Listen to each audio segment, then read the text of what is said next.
Very good morning.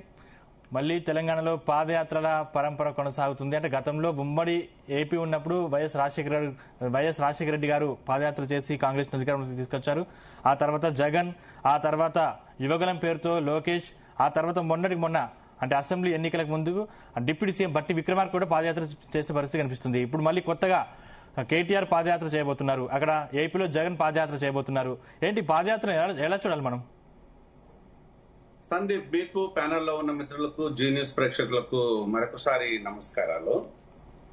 అంటే పాదయాత్రలు చేయటం వల్ల రెండు బెనిఫిట్స్ ఉంటాయి రాజకీయ నాయకులు. ఒకటి వచ్చేసేమో ఎక్కడ భూములు ఖాళీగా ఉన్నాయి, ఎక్కడ పాగా వేయాలి, ఎక్కడ భూములను కొల్లగొట్టాలి, ఎక్కడ భూములు వేకెట్గా ఉన్నాయి, ఎక్కడ ప్రజల భూములు లాక్కోవాలనేది ఒక అంశం. ఇంకొక అంశం వచ్చేసి ఇప్పుడు తిన్నది మొత్తం అరిగేదాకా తిరగడానికి ఒక ప్రోగ్రాం పెట్టుకోవాలి. ఇట్లా అన్ని రాజకీయ పార్టీలలో ఉన్నది ఇది.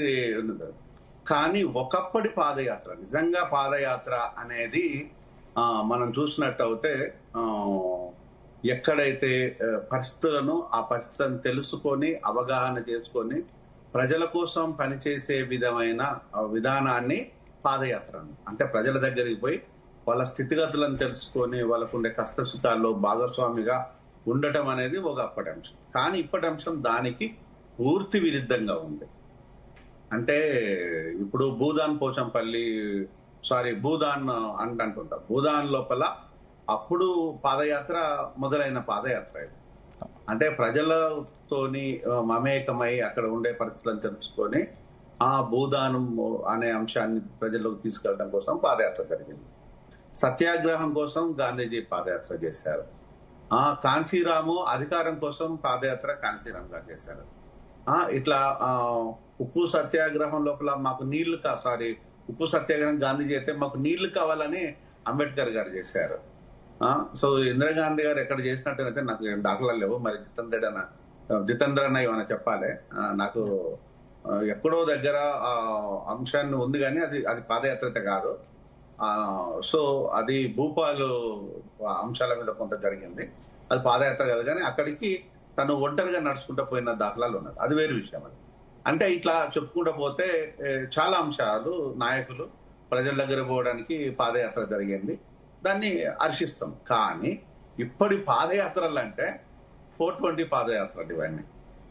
ఏ పార్టీ తీసుకున్నా, ఏ నాయకుడు తీసుకున్నా కూడా పాదయాత్ర అనేది వాళ్ళ పరిస్థితుల్లో ఆసరగా తీసుకొని ఏం లాక్కోవాలి అంటే ఇప్పుడు నేను ప్రజలకు చెప్పాల్సిందంటే పాదయాత్ర పేరుతోనే మీ దగ్గరికి నాయకులు ఎవరైనా వచ్చినట్టు అయితే మీ లోకల్లో చెంబులు తలలు లాక్కోవడం కోసం మాత్రమే.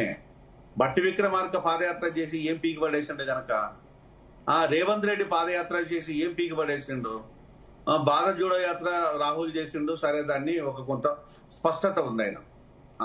కానీ ఇక్కడ భారత్ జోడో యాత్ర మాత్రం ఫెయిల్ అయిపోయింది. జలం గారు, భారత్ జోడో యాత్ర ఫెయిల్ అయిపోయింది. మిగతా అన్ని పాదయాత్రలు సక్సెస్ అయ్యాయి. అంటే అన్ని పార్టీ అధికారంలోకి వచ్చాయి. దాన్ని అధికారం అనేది ముఖ్యం కాదు సందీప్. ఇక్కడ పాదయాత్ర అనేది ప్రజల సమస్యలు తీసుకొని ప్రజల కోసం మమేకమై ప్రజా అంశాలను అక్కడ అధికారం వస్తేనే సక్సెస్, అధికారం రాకపోతే ఫెయిల్యూర్ అనేది కాదు. అక్కడ దాన్ని మనం ఒక అధికారంతోనే ముడిపెట్టలేం. వైఎస్ రాజశేఖర రెడ్డి గారు పాదయాత్ర చేసినప్పుడు ఐఎమ్ వెరీ యంగ్. నాది అప్పుడే స్పెషాలిటీ కంప్లీట్ చేసేసుకొని సూపర్ స్పెషాలిటీ కోసం ఎగ్జామ్స్ రాస్తున్న టైం లోపల ఆరోగ్యశ్రీ అనే దాన్ని ఎట్లా తీసుకొస్తే మన గుండె జబ్బుల అంశాల మీద వచ్చిన మందకృష్ణ ఒక అంశాన్ని తీసుకొచ్చినప్పుడు దాని మీద డిస్కషన్ చేసినప్పుడు నన్ను సెలెక్ట్ చేశారు ఆ డాక్యుమెంట్ రాయటం కోసం. అంటే ఈరోజు దాన్ని ప్రజల కోసం. సో అప్పుడు కరెంటు వైర్ల లోపల బట్టలు ఆరేయాలనే అంశం మీద కాంగ్రెస్ ప్రభుత్వంలో ఉన్న రాజశేఖర రెడ్డి గారు కాదు ఉచిత కరెంట్ చూపిస్తాం అనే దాన్ని ఉచిత కరెంట్ చూపించారు.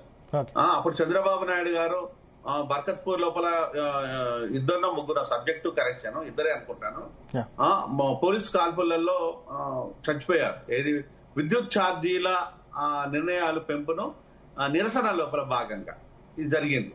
సిపిఎం జాయింట్ గా చేసిన వెంచర్ లోపల. అంటే ఇవన్నీ ప్రజల కోసం చేస్తున్న అంశాల లోపల ప్రాబ్లం లేదు.